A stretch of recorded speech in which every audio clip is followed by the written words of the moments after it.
நாயகனாய் நின்ற நந்தகோபனுடைய கோயில் காப்பானே, கொடி தோன்றும் தோரண வாயில் காப்பானே, மணிக்கதவம் தாழ் திறவாய் ஆயர் சிறுமியரோமுக்கு அரைபறை மாயன் மணிவண்ணன் நின்னனலே வாய் நேர்ந்தான், தூயோமாய் வந்தோம் துயிலெழப் பாடுவான் வாயால், முன்னம் மாற்றாதே எம்மா நீ நேய நிலை கதவம் நீக்கலோர் எம்பாவாய்.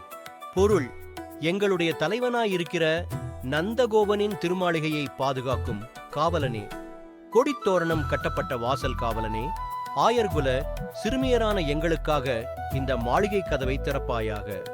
மாயச் செயல்கள் செய்பவனும் கரிய நிறத்தவனுமான கண்ணன் எங்களுக்கு ஒலி எழுப்பும் வரை சிறு முரசு தருவதாக நேற்றே சொல்லியிருக்கிறான். அதனை பெற்றுச் செல்ல நாங்கள் நீராடி வந்திருக்கிறோம். அவனை துயிலெழுப்பும் பாடல்களையும் பாட உள்ளோம்.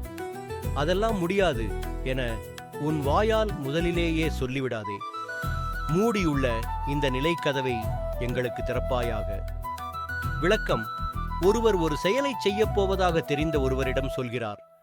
ஒருவேளை அது அவருக்கு பிடிக்காமல் இருந்தாலும் கூட ஆரம்பத்திலேயே இதைச் செய்யாதே, நீ செய்யப்போவது உருப்படவா போகுது போன்ற அபசகுனமான வார்த்தைகளை பேசிவிடக்கூடாது.